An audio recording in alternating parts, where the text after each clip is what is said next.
there's a kind of tasteful lighting that comes over the choice. It's very subtle, and if you're not looking for it, you wouldn't see it at all. But as you move the cursor over the box, it highlights, and an almost kind of pre-toast appears. A toast being that banner that pops up that says you've unlocked this or that many achievement points. But before that, video games just had to work with what they had. They didn't have a lot of memory, they didn't have a lot of CPU.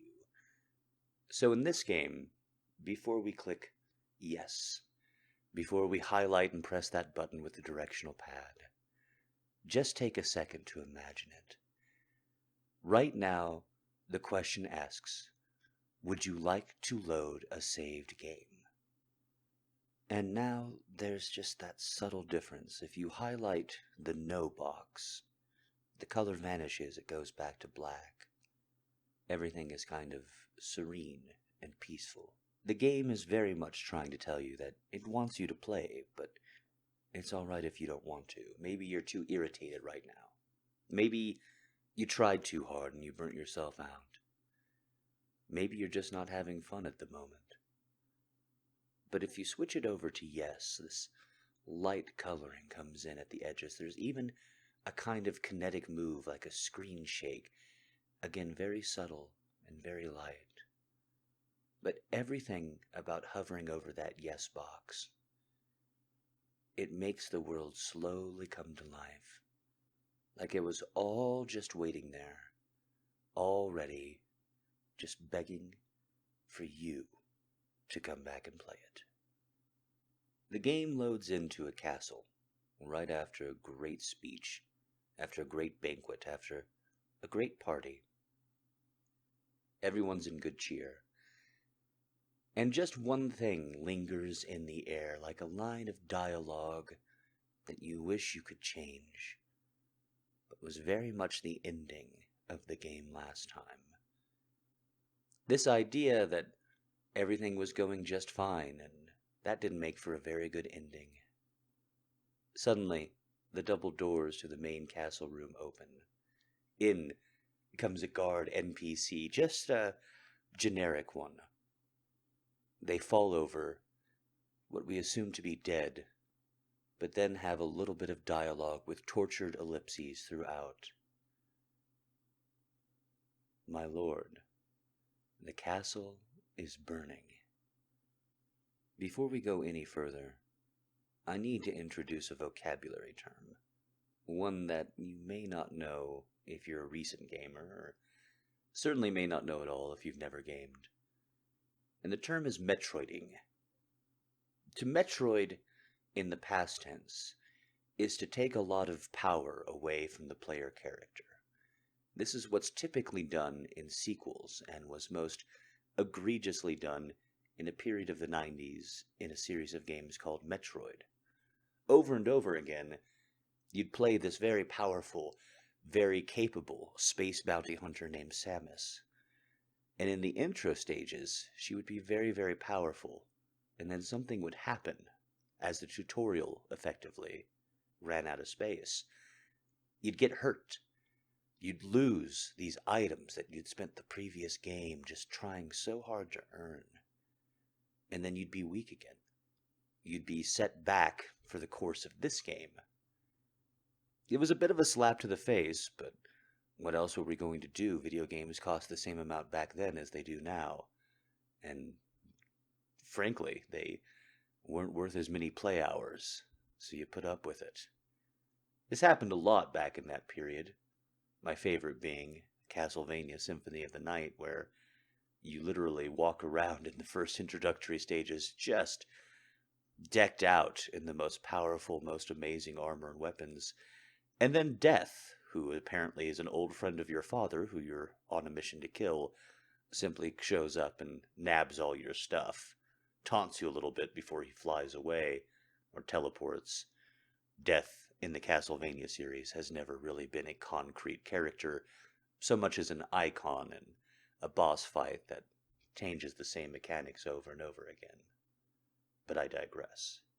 Back then, Metroiding was the only way to unify an audience. Memory cards They existed, but they were very, very newfangled, and they weren't for every system back then either. So, from a story perspective, and every video game is a story, the only way to make sure everybody was on the same page, whether they had just bought this new iteration and this was their first time experimenting with the universe, or if they were an old hat who literally had 100% save ratings on the other games in the series, this was the way to square everything. This was the way to get the power curve started, where you wanted someone to go with just a hint of a tease at how powerful they could become. I mean, if that's how powerful you were in the intro level, maybe you could get even more powerful still. It was alluring, and as a narrative device goes in a time where video games were still struggling to figure out how to tell narratives, it worked. Suddenly, I really wanted to kill Death, even more than I wanted to kill my father. I actually had a motivation, instead of just dialogue telling me that he showed up at a castle one day to do it. Rude, Alucard. Rude. And yes, I couldn't wait to find Ridley again, even though he was always my favorite boss in the original. This time, in Super Metroid, he made it very, very personal very, very quickly. So back to that throne room, where the gasping NPC soldier lies on the ground, saying that there's a fire. Now, video games have come a pretty far way since then. Originally, if this was an old-school video game from very, very long ago, the person who set the fire would be the boss for this game, or, at the very least, one of their big, big henchmen. This would be one of the relationships that would antagonize us over and over again like some kind of wet fun blanket, putting out the sparks every time we're feeling a little bit successful. Boom, here comes this character that set the fire over and over again. But video games have advanced, and their narratives are just not the same in 2016, even if this game's a little bit retro, even if the difficulty curve is a little bit steeper than most modern games. So there's no witch in the courtyard, there's no NPC, there's no character to fight, saying, "Ha ha ha, I set fire to your castle." Instead, there's just a fire. And it's destroying everything. And it's right after this beautiful party. And everything feels awful and scary. And there's a silence as the fire burns away at everything. And for a brief period, all there is solemn respect. It's not just this castle, by the way. It's all the buildings that we had made together at this stage in the game. YouTube has still, to this day, never recovered. It's still not where it was before this fire was set. This was a very, very dark time of the year, and we're only a few days into it. Sleep was pushed to the side as hard as it could be. Normal work had to be resumed, and normal work was working at a warehouse. Normal work was draining. So, to the warehouse I would go, where I would lift, and I would enter data, and I would come back. And then I would frantically turn on the video game as quickly as I could, trying to move resources from one burning fire to another safe building before whoever set the first fire set the second and the third. And suddenly, I wasn't allowed a lot of places anymore, and suddenly, my entire path forward for the game was gone. Between the 3rd and the 8th of January 2016, I didn't sleep much. I couldn't. Every time I closed my eyes, I'd have another panic dream. Something else was going to be taken away from me. First SoundCloud, then YouTube, then Juicy Peach's audio erotica, lush stories. Dominoes were falling, and nothing made sense. That was as hard as it got this year, right up until it got a little bit harder. You see, The silence was respectful for a couple of days, but it was very, very quickly followed by demands. Where's your stuff? I don't like that you just put things up on this page. Why are you rehosting old content? Why isn't it there? Maybe it deserves to be gone. Did you ever think about that? Maybe this is a sign. You know you're not that well liked anyway. I mean, I just found out about you. Ha ha, it's all gone. Ha ha, how do you like it now? You're not so big anymore, are you? The taunts grew, and they weren't just from people who liked to see me suffer. It was fun for some of you. You were watching something that you thought couldn't get hurt, and in a way that surprise is shocking and funny. The antagonism grew, and my spirit diminished. By the time I had already gotten everything that I could backed up and saved, uploaded again to Podbean, I was already just so drained. I was so ready to be done with this year, and it had just started. It's a very, very solemn climb if you go back to January and February of 2016 on the blog. There's not a lot of energy. There's not a lot of hope. There's not a lot of attempts, and there's certainly not a lot of fun. There's no Cowboy Jack audios, which are improv and just supposed to be great. There's no rhyme scheme audios. There's very little done at all. There's pleas for money that is so necessary that wasn't but moments before, in order to pay Podbean, in order to get things up and running and operational again, to buy backup drive space, and to ship my files around the world to people I would hope would hold on to them. Everything seemed like it was collapsing, and in all honesty, to some degree everything was. My world was shifting. This castle that I had just taken so much pride in was still slowly burning to the ground, and everything that I had made felt like it was still inside there. I wish I could say that the game became easier here, or that losing all of that made the game make more sense. But in all sincerity, there was a period there where it just felt like I had lost too much, like I needed to start over or play another game. And I thought about that too. I thought about maybe doing things the way I did them is what made me so vulnerable to begin with.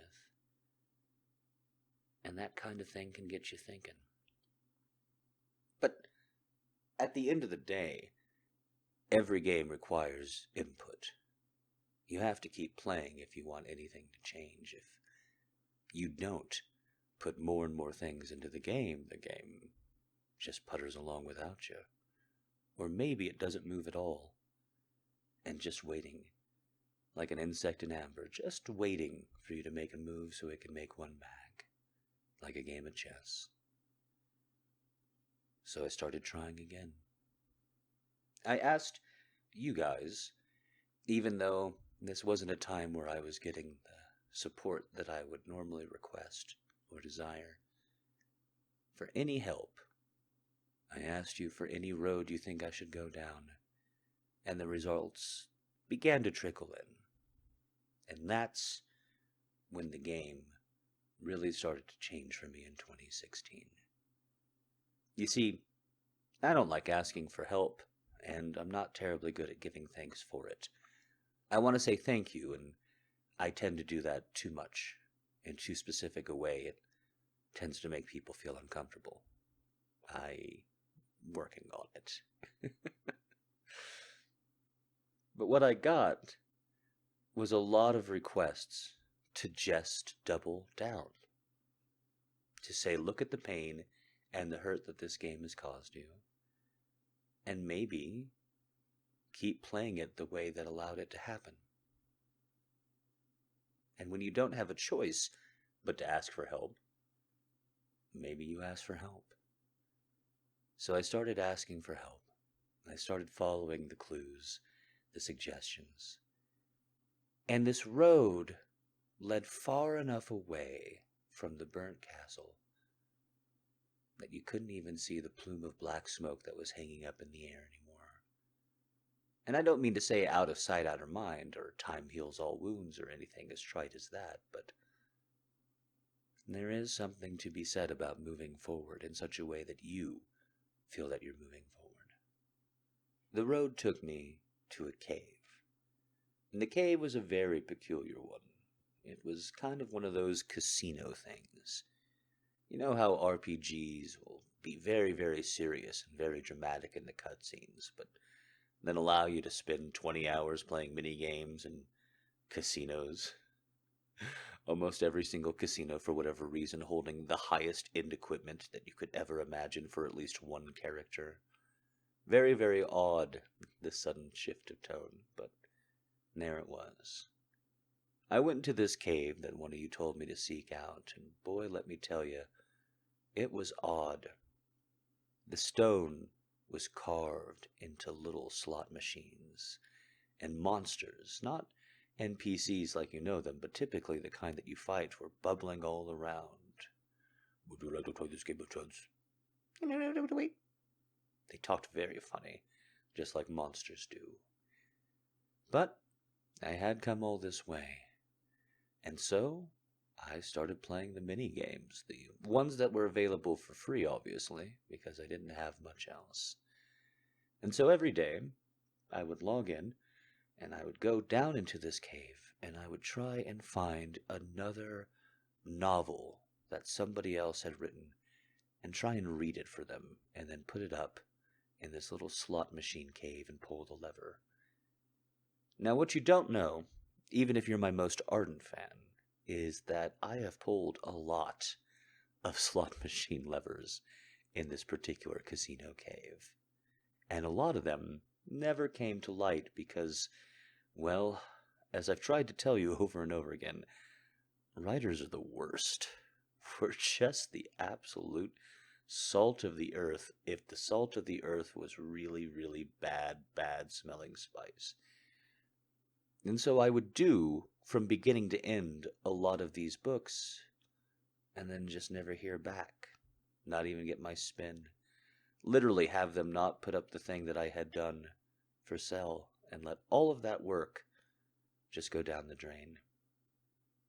You would think, with where I was with everything else, that this would be totally discouraging to me, but in a way, I found it freeing.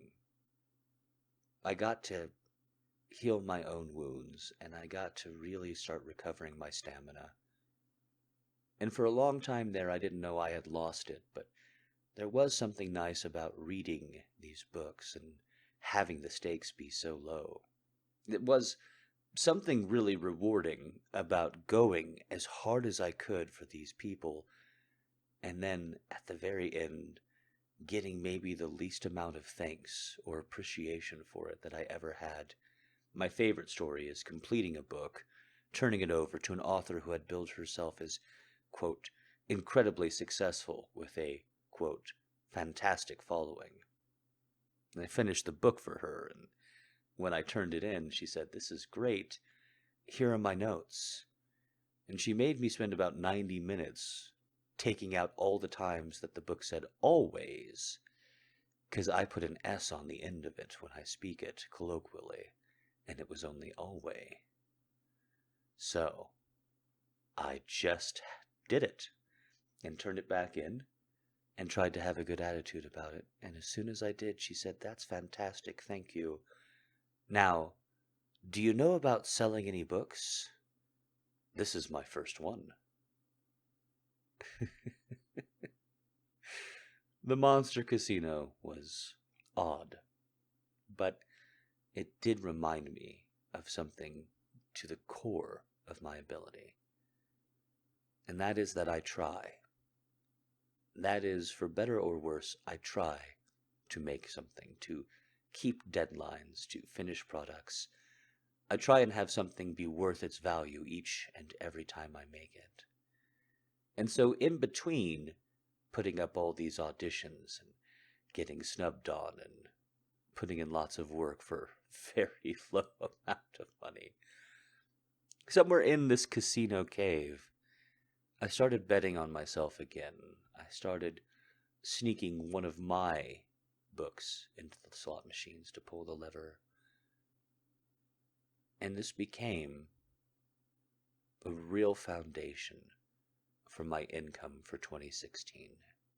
This hint, this ugly little cave when I was destitute and broken and not capable, became a fundamental pillar of why I'm still here right now. All from a suggestion, and all something I never would have sought out if my house hadn't caught fire to begin with. There's a trope.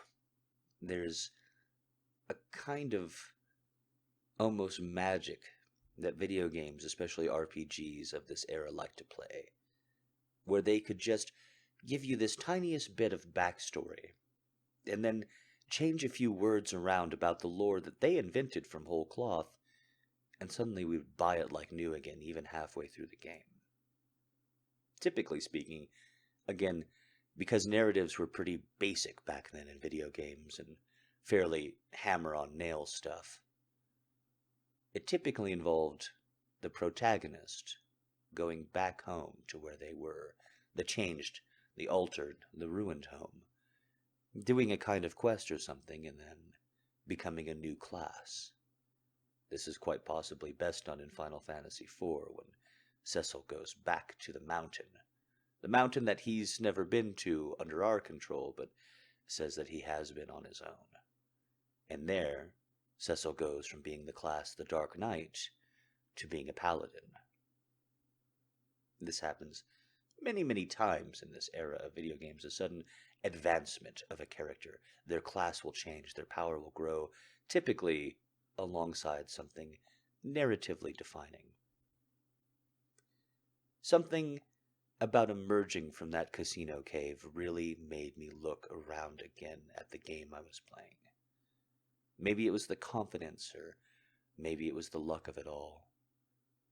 But suddenly, I was looking around at a world filled with possibilities instead of one where I had lost everything.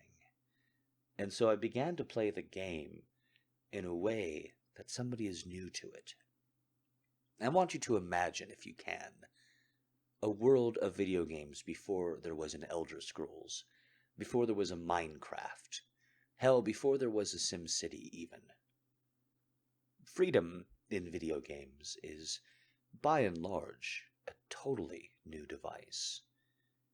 Up until very, very few years ago, games were simply this track that we went down, and you only went down it at different lengths depending on how poorly you did.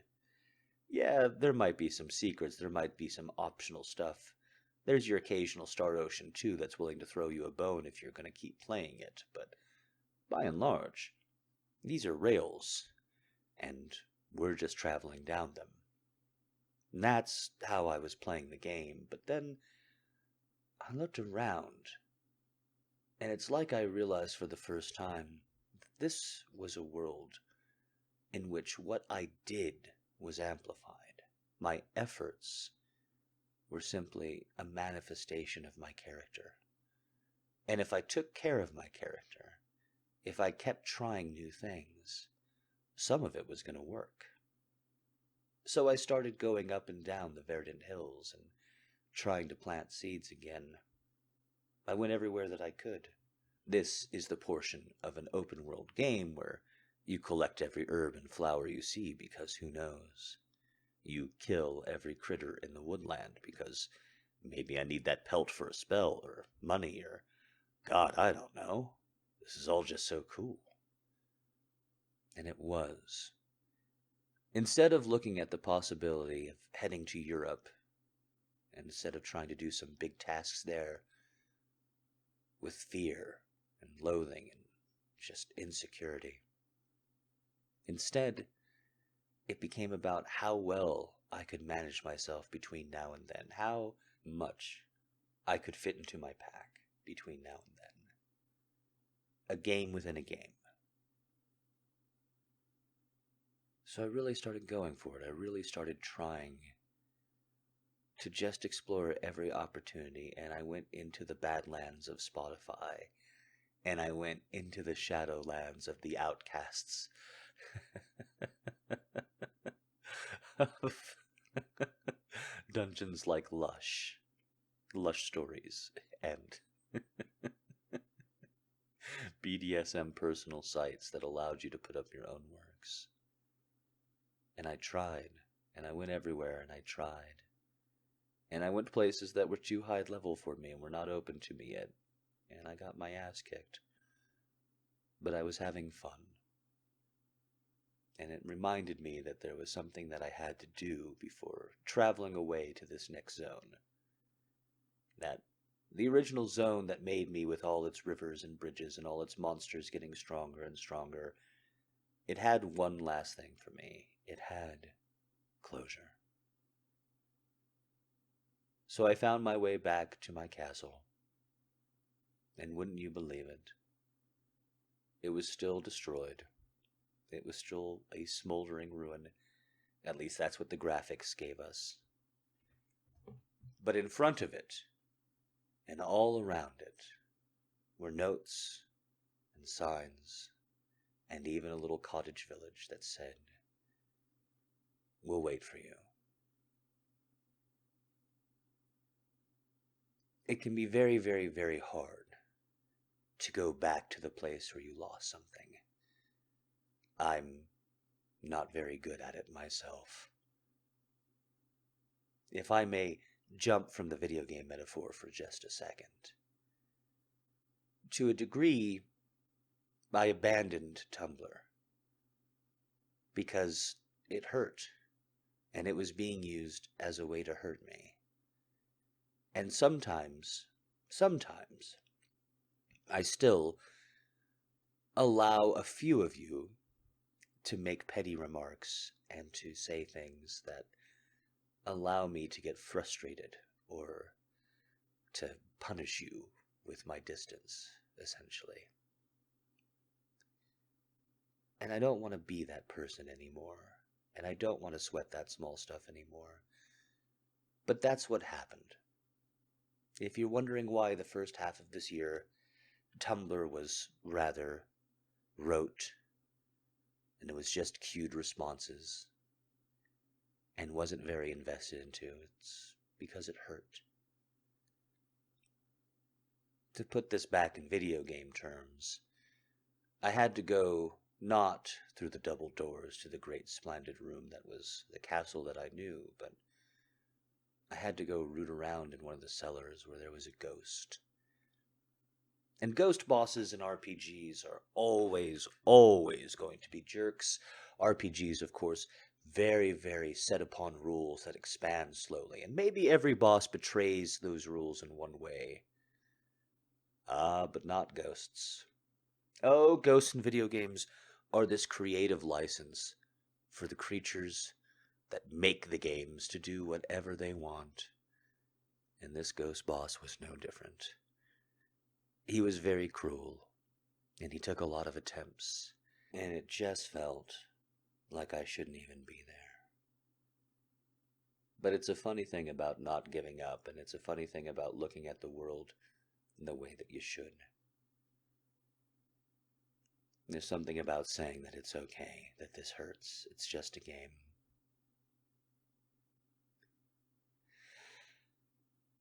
And so with a few more attempts, of course, I downed the boss.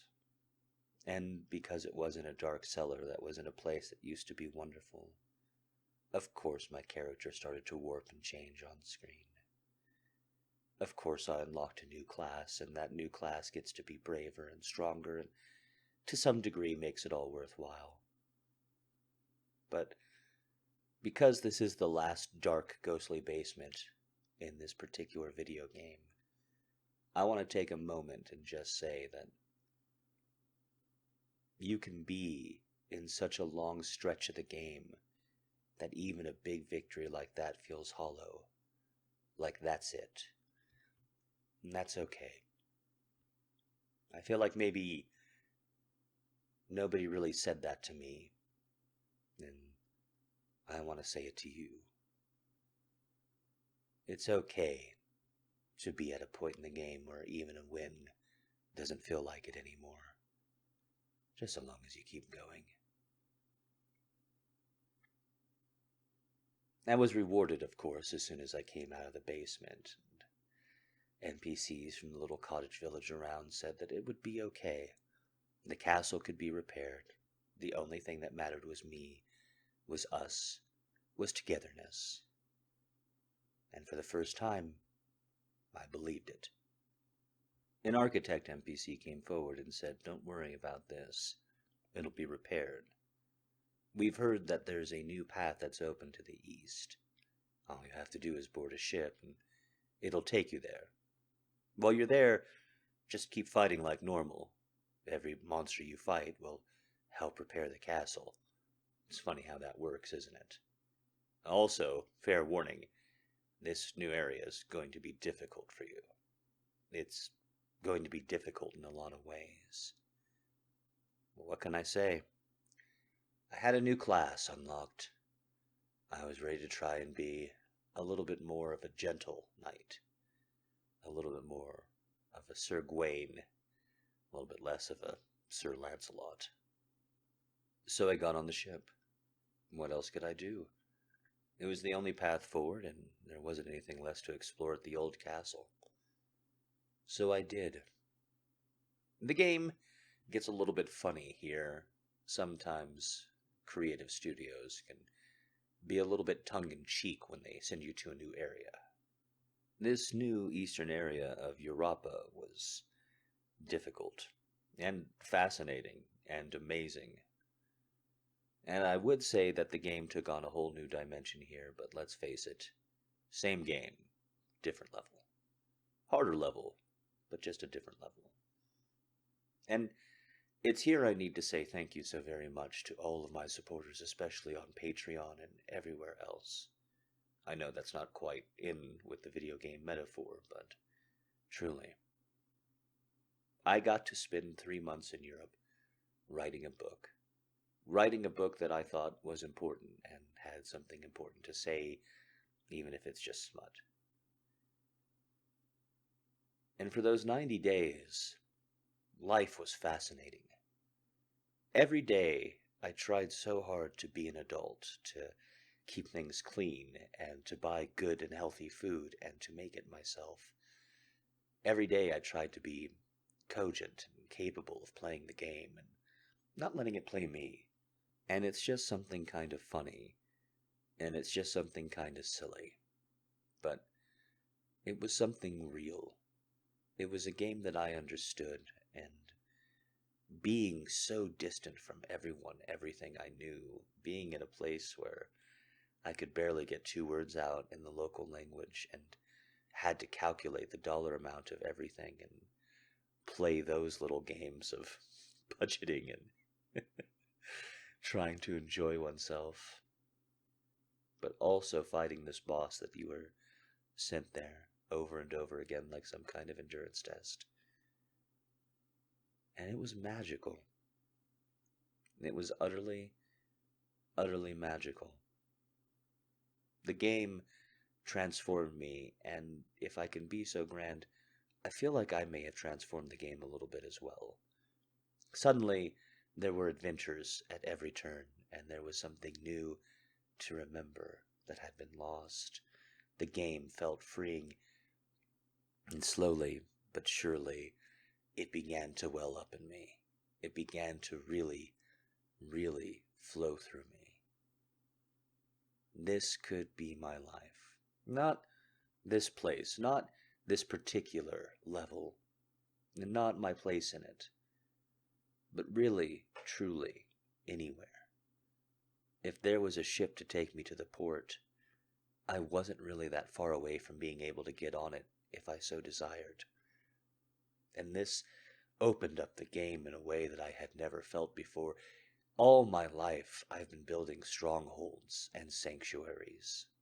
All of my life I've been trying to play the game like it was only about to end. and I had never done it quite right. And for the first time, the game felt like a place to be.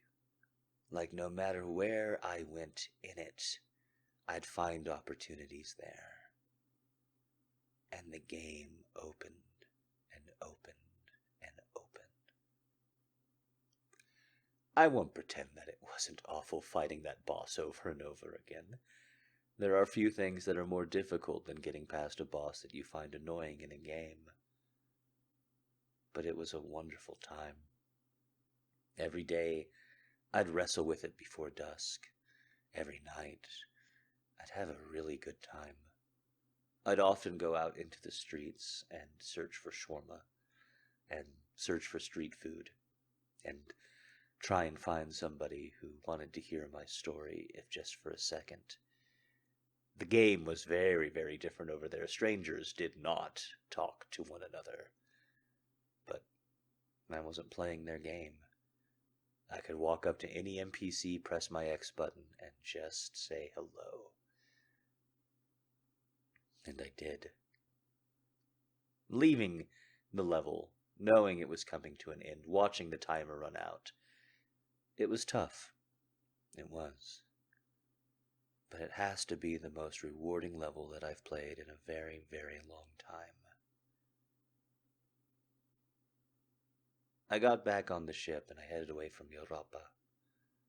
The boss defeated, barely. Writers were the worst. And everything done, almost.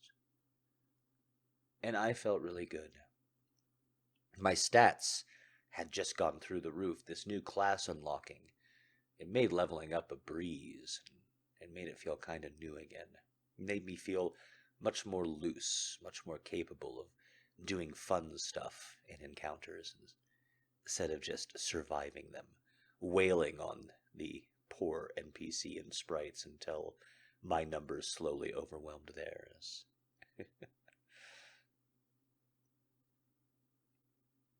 And that brings us to the final bits of the level. Indeed, when I came back, the castle was intact. I had done enough fighting, and the fire had been swept out. There weren't NPCs back, because obviously I still had to invite them. But it was there, waiting for me, just like so many of you had promised. This period of the game was very difficult and felt like balancing several things at once. It felt like too many quests were coming in too quickly and too much heartache. And it would be remiss of me if I didn't talk about how something in the game happened to, well, upend every other part of it. You see, playing a game means you can get lost inside it, and I admit that I did this year. I was playing the game, in my opinion, so well and for so long that I forgot that somebody else might not see the same story in it. It's a continuation for me, and compared to where the game was heading just a couple of years ago, it's been a very bright one, and a very good one in every way. The series, in my estimation, keeps getting better and better.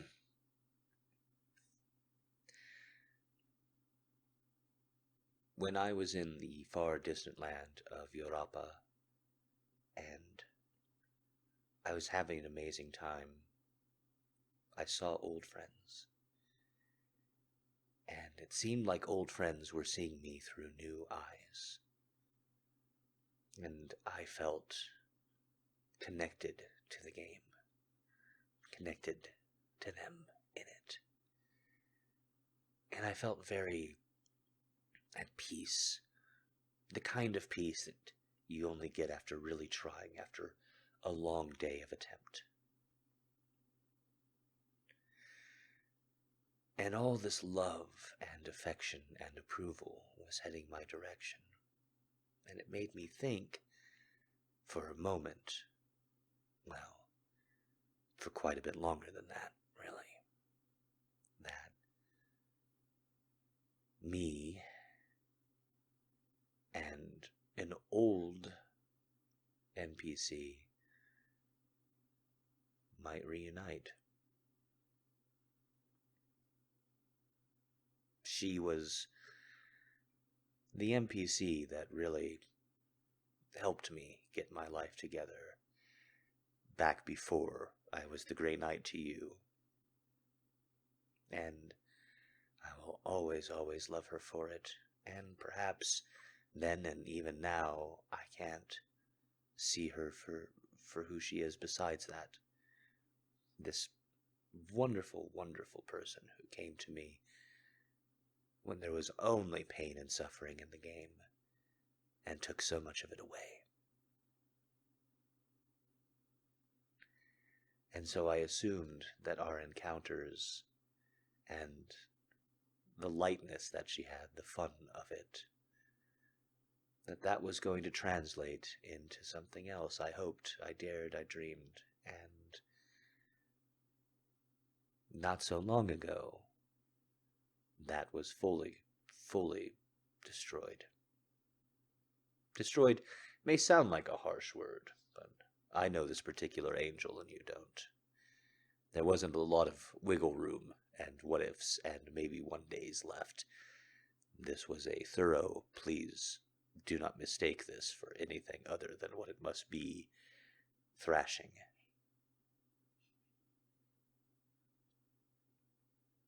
And that can make even a miraculously rebuilt castle feel very cold and very empty.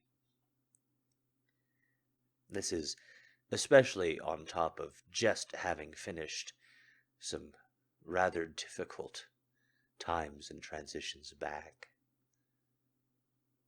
You may be away from the game, but the game goes on. There's still stable fees to pay. There's still deed upkeeps that tick up per month.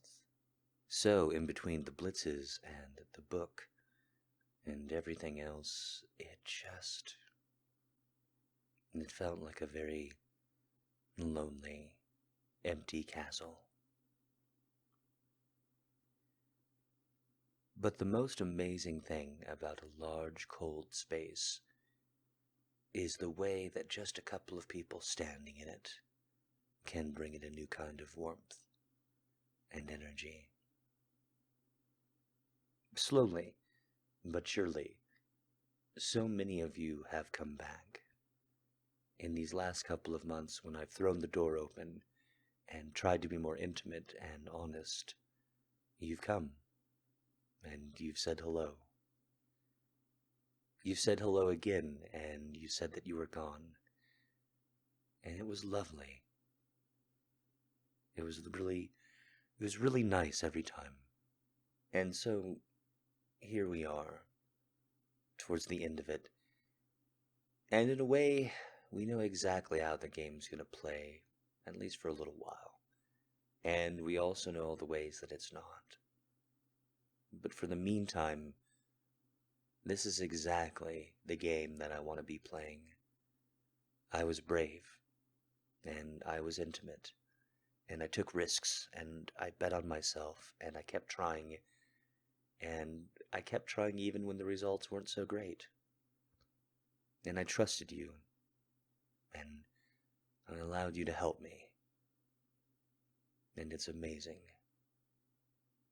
So just for a little while, just a week or so longer, be here with me, and have fun, and entertain my great hall.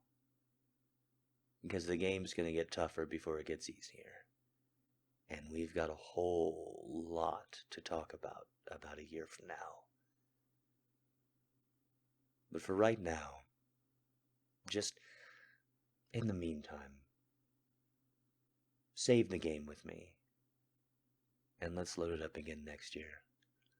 And